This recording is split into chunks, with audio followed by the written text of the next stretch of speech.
From Hollywood, we continue now with this special full-hour program, brought to you by the makers of Maxwell House Coffee and Bird's Eye Frosted Foods. And starring George Burns and Gracie Allen, Francis Langford, Charles Boyer, Robert Emmett Dolan, Meredith Willson, Bill Goodwin, Mel Blanc, and yours truly, Harry Von Zell.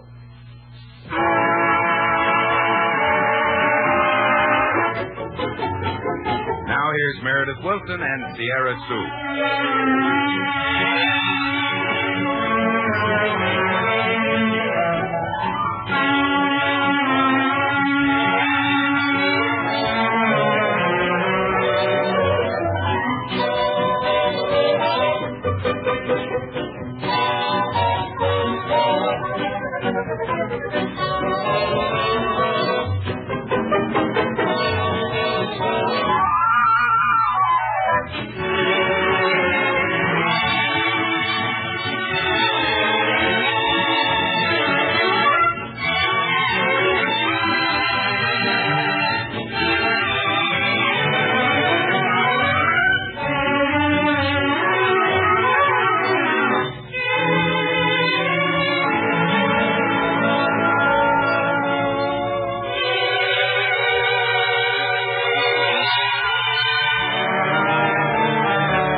That tune you're playing about Sierra Sue reminds me that this week's the fishing season opens in those high Sierras. Oh, don't I know it, Bill?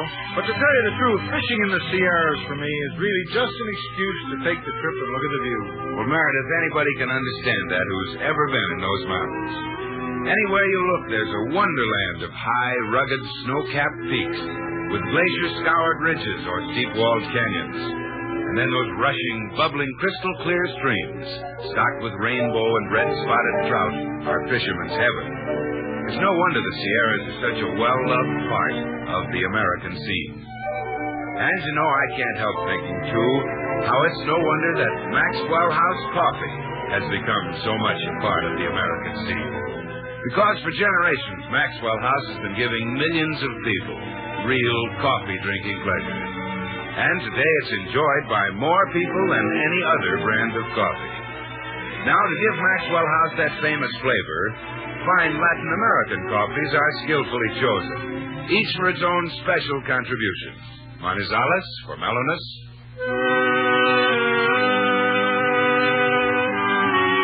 Medellins for richness,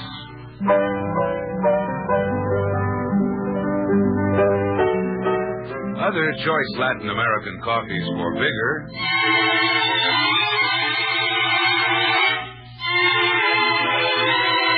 and Bucaramangas for full body.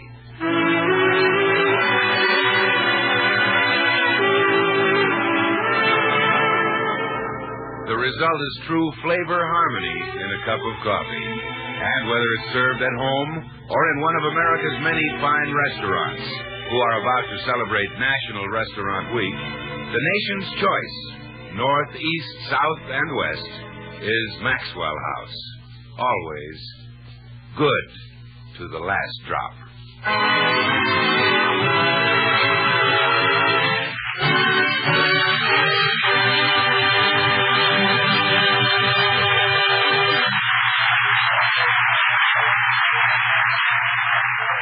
Now, back to Gracie, who was just arriving at Charles Boyer's house to try and persuade him to appear in her play. Oh, dear, someone else is calling on Mr. Boyer, and I wanted to see him alone. Pardon me, are you the laundryman? Yeah, I was at your house about 4 months ago. Oh, yes. Is the laundry you picked up that day ready yet? Nope, but we're plugging away at it. Well, that's nice. If you're in a hurry, I'll be glad to give this bundle to Mr. Boyer. Well, thanks, Mrs. Burns. I'll be seeing you around October. Well, this is a break. Getting his laundry will put Mr. Boyer in a good humor. I wonder if I could sneak a pair of his shorts out of the bundle. They'd make such a nice pennant for our club room. No, I better not. I'll just ring and go on in. Yes? Oh, hello, Mr. Boyer. Oh, hello.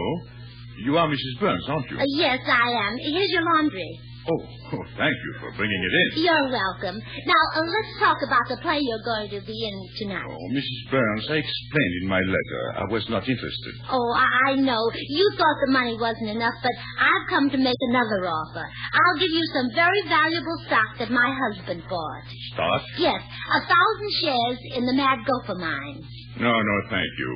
Even if they dug a penny, I have no use for mad gophers. Oh, no, it's a gold mine. I still must refuse, really. I cannot appear in your play. But, Mr. Boyer, the money from this play will all go to charity. You see, the Beverly Hills Uplift Society is raising money for unfortunate girls. Oh? What unfortunate girls? The girls of the Beverly Hills Uplift Society.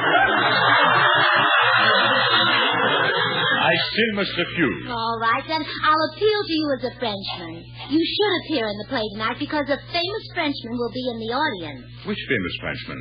Leon Blum will be there. Leon Blum is at present in Washington. Oh. Well, General de Gaulle will be there. General de Gaulle is in France. Oh. Napoleon's dead, isn't he?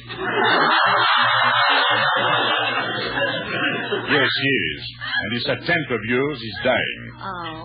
Well, I'll admit I made that up, but only because I'm so anxious to have you in the play. You're my very favorite movie actor. Oh, I'm delighted, but not persuaded. Oh, I even got a terrible cramp in my face on your account. How did you get this cramp? Sneering at Paul Henreid in a cold balcony. I am deeply touched. Then you'll do the play? No, but I will send you some liniment. Oh, I know you'd adore the play if you just read it. It's called The Folly of Molly O'Malley. And if I agreed to appear, it would be known as the finish of Charles Boyer.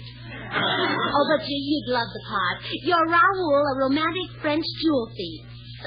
Do you think you could play a Frenchman? Well, with coaching, perhaps, but I still must refuse. Oh, well, I did my best. I guess I'll be going along now. Goodbye. Goodbye, Mrs. Burns, and thank you for bringing in my laundry. You're the laundry. Yes, the laundry.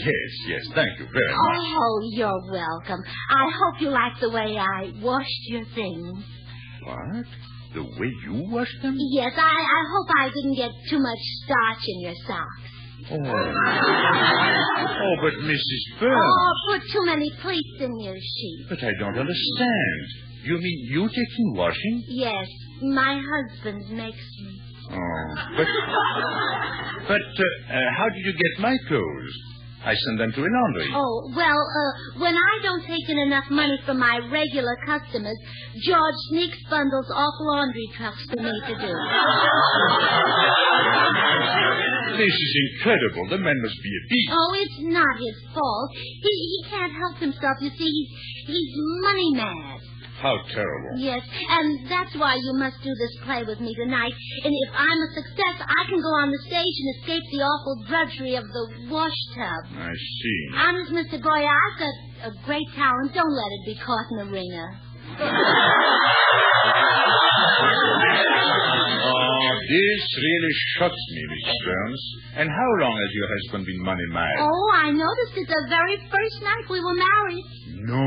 Mm-hmm. Not in your honeymoon. Yes. He only rented one hotel room for the two of us. Well, to me that seems quite reasonable. Oh, well, I didn't mind the one room, but there was a large convention at the hotel, and George rented our sofa to a couple of elks. You spent your honeymoon with elks? Yeah, they were nice, but the moose who rented our bathtub was sort of noisy. You poor child. Doesn't your husband realize that money is of no consequence? There is an old saying, who steals my purse, steals trash. Well, I'm married to the biggest trash collector in town. You know, I am stunned, Mrs. Burns. When I met your husband, he seemed such a nice little man. Not very attractive, but nice.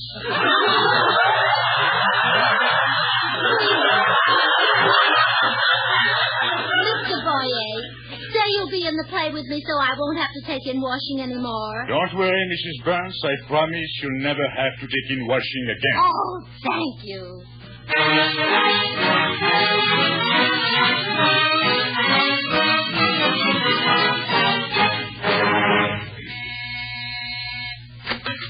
Oh, hello, Mr. Boyer. You little louse.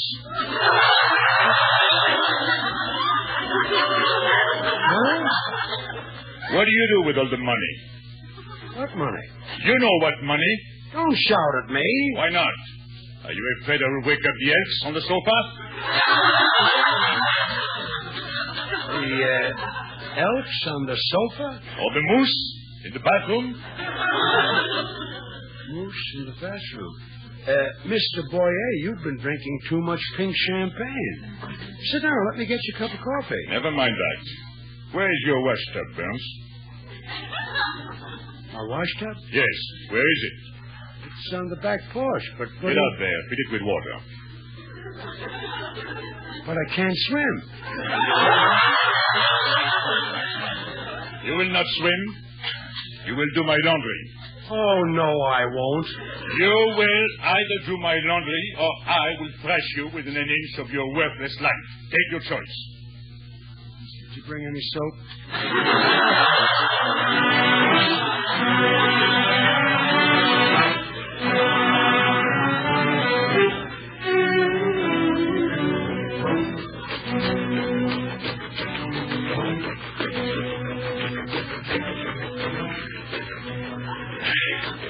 Look, Mr. Boyer, I've been washing your clothes for an hour now.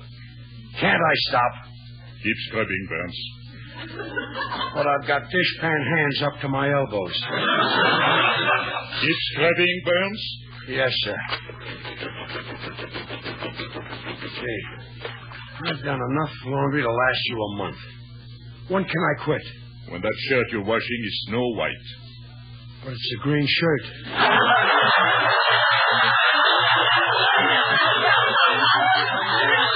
Keep scrubbing, Burns. Yes, sir.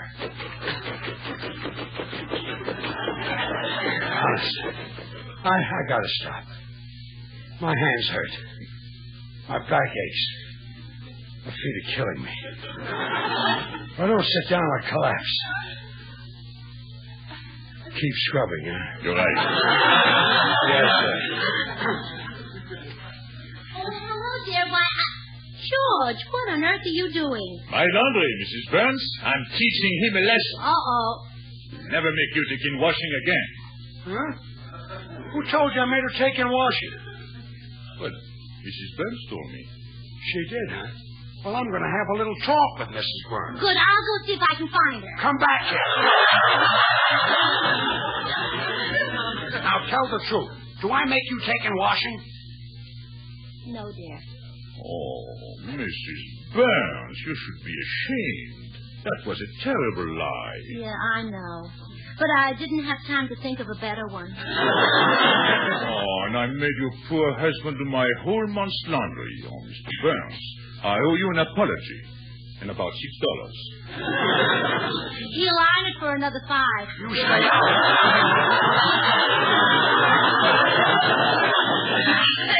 What made you tell Mr. Boyer a thing like that? Well, so he'd feel sorry for me and play the part of Raoul tonight. Well, it didn't work.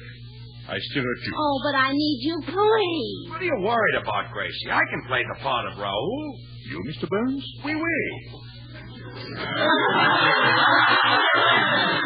Charming Frenchman is right down my alley.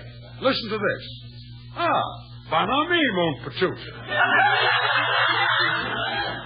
Come with me and we will sip the champagne and then go to the Follies Burger.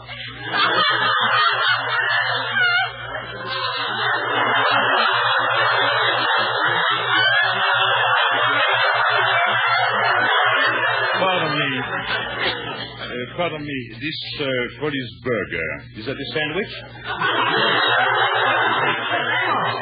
That's a French show. I'll throw another line at you, Charlie.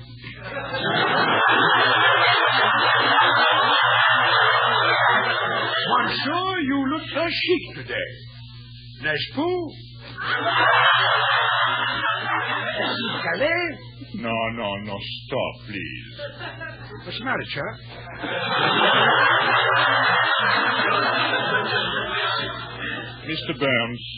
Mr. Burns, my country has been through a lot. Don't do this to her. Well, if you don't play the part, George will. Well, then, for the sake of France, I hereby accept the part of Raoul. Oh, divine. Or as you French say, divine. Well, George, you're the Irish policeman again. Okay. Gee, Charlie, you didn't like my French accent, huh? Oh, let's not say I didn't like it. Let us just say it revolted me. Oh, don't try to thank him, Judge. We have to hurry right down to the studio. Everyone's waiting for it.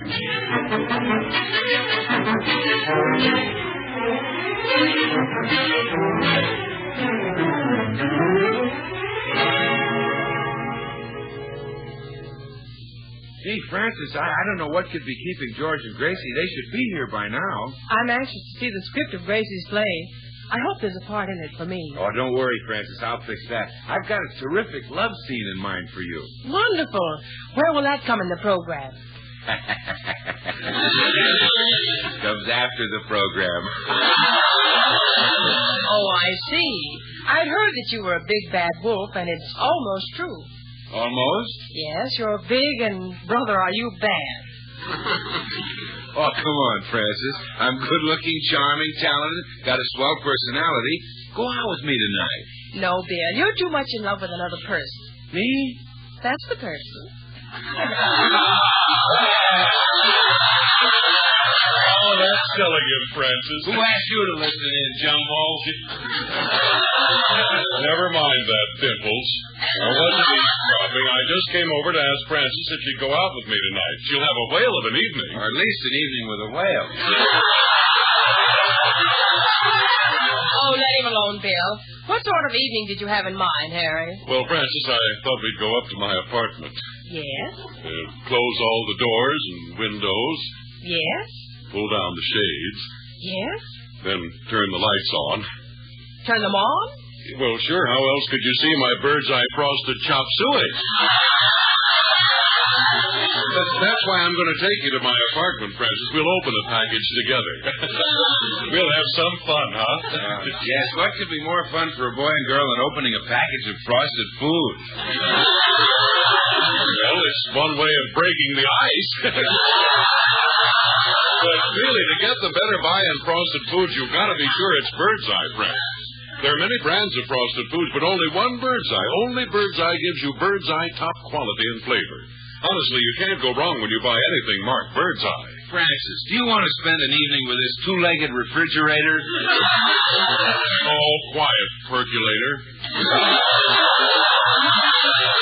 You know, Francis, all Bird's Eye foods are grown, prepared, and quick frozen so carefully, so painstakingly that you always get perfect foods. So each time you buy frosted foods, make sure, in fact insist, that each and every package you buy carries the Bird's Eye label. It just isn't Bird's Eye unless it's plainly marked Bird's Eye.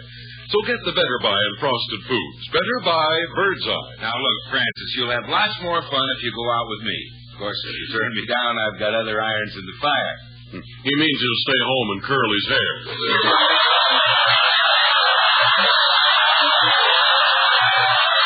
Fatso. Fatso, don't you call me Fatso, you walking finger wave. Boys, stop that. No fighting, please. No fighting. Now, come, Francis. You know it's a big kick for a girl to have two handsome men fighting over her. Yes, I hope it happens to me sometime. Now, if you two were welcome to a party, me, I have a song to rehearse. When you're ready, Mr. Dolan.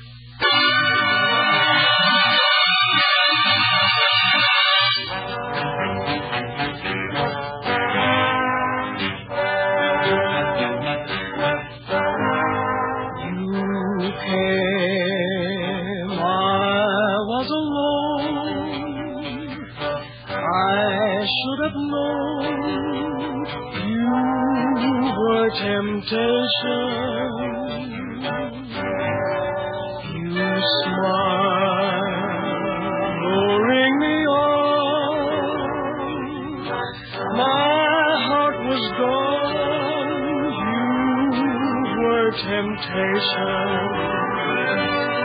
It would be thrilling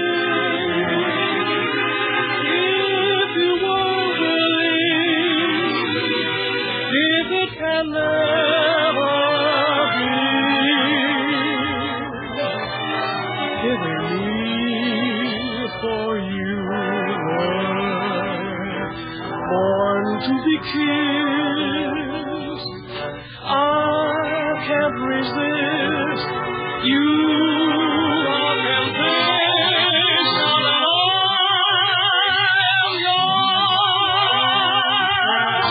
Here is my heart. Take it and say we'll never part. I'm just a slave, only a slave to you.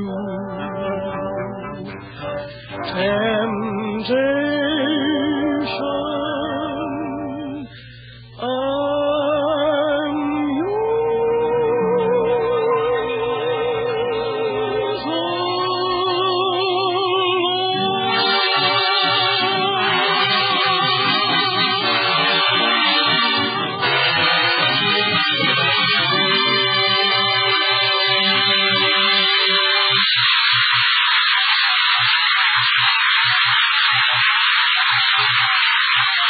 Oh, that was lovely, Francis. Now gather around, everybody. We're ready to look over the script of our play.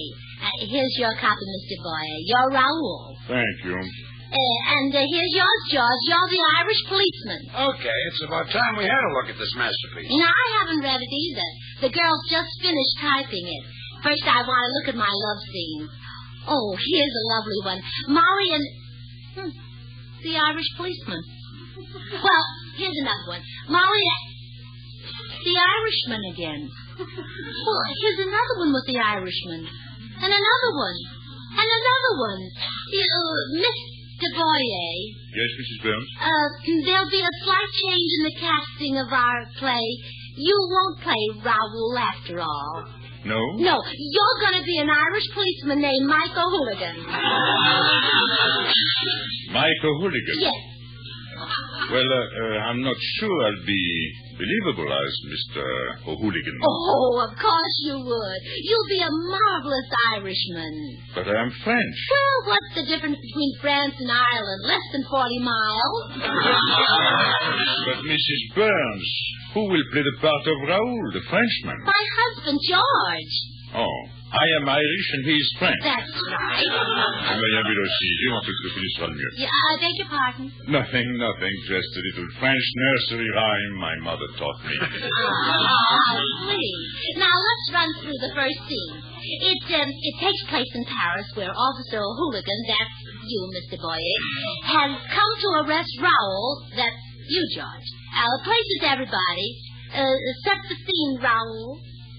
Paris in the spring. Paris in the spring.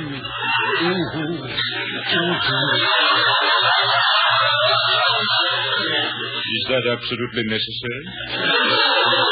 Well, he's setting the scene. That's mood music. Don't you think he moved a little too loud? Never mind. The scene is set. Now, I speak first. Well, good morning, Officer O'Hooligan. Lovely day, isn't it? Well, go ahead, Mr. Boyer. Read your line. Must I? Oh, of course. I'll give you the cue again. Lovely day, isn't it? Faith and that it is, Begorra. Mrs. Burns. Oh, no. My name is Molly. Now, let's read on.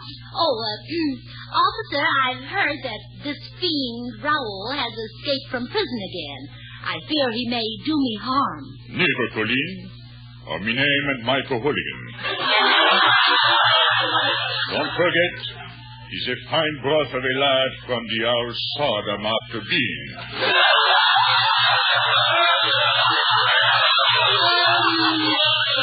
Tell me now, Mike McGowan, what would you do if Raoul were to make advances to me? So it's easy. I set a ringing with a clot from your shillelagh.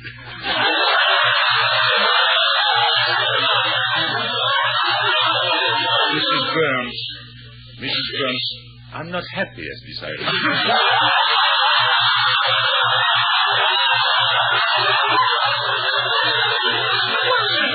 Mr. Boyer, you're simply wonderful.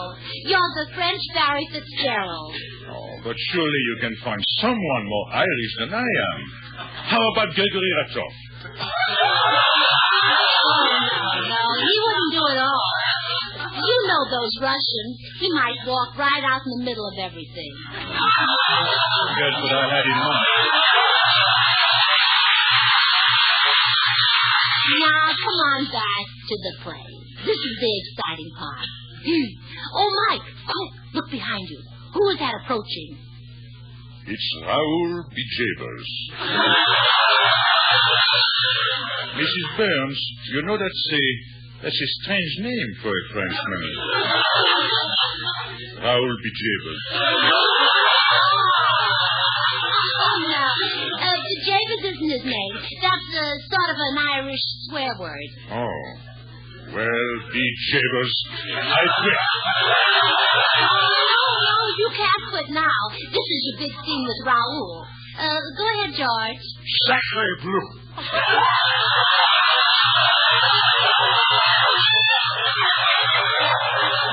How is this that I find mon petit in the arms of Zach Gendarme? Well, Mr. Boyer, the Frenchman spoke to you. In what language may I ask? Mr. Boyer, read your line. The back of me and to yours, Raoul. I'll have no more of your shenanigans. Oh, this for you and that for you and that for your papa. No, that's not the next line. I know, but this next line I refuse to read. Oh, Mr. Boyer, please. Give him the cue again, George. This for you and that for you and this for your papa. Raoul, I will murder yes entirely, as sure as me mother came from County Cork. Well, that's it. Goodbye. Oh, wait. We're coming to the finish. We've busted. Remember the tradition of the theater. The show must go on. Not this one. Look, I agree with Mr. Boyer, Gracie. The show should definitely not go on. Why, Dinah?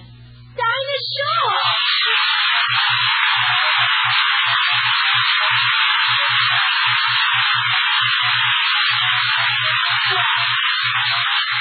Dinah, what are you doing here? You're supposed to be home with laryngitis. Well, I was, but when I heard your play, I just had to come down here and do something about it. Oh, the call of the footlights, huh?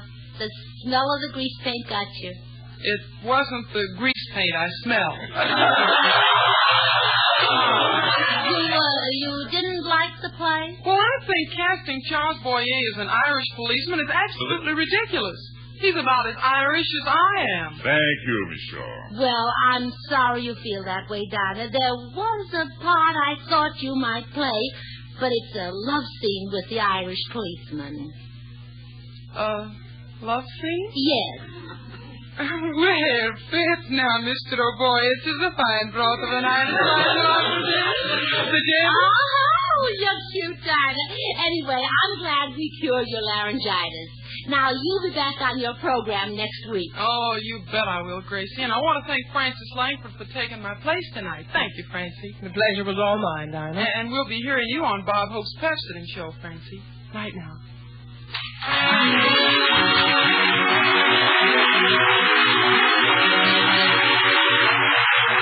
Charles Boyer was Brown, a 20th Century Fox production. Join us again next Thursday for Maxwell House Coffee Time with George Burns, Gracie Allen, Meredith Willson, and his orchestra, yours truly, Bill Goodwin. Until then, good night and good luck from the makers of Maxwell House, America's #1 brand of coffee.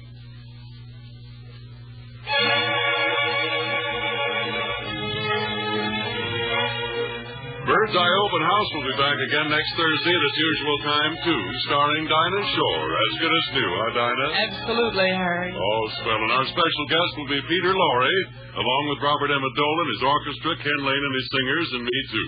Good night, everybody.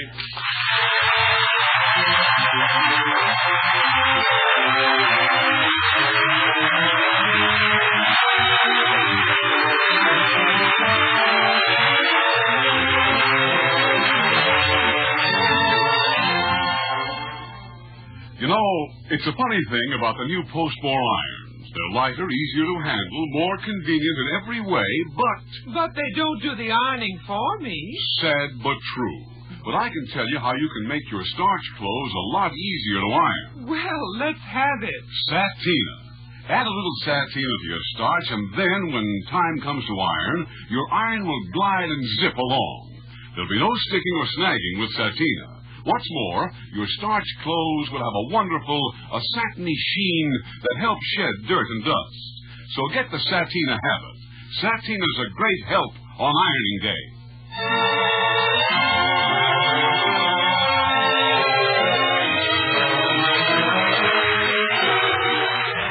This is NBC, the National Broadcasting Company.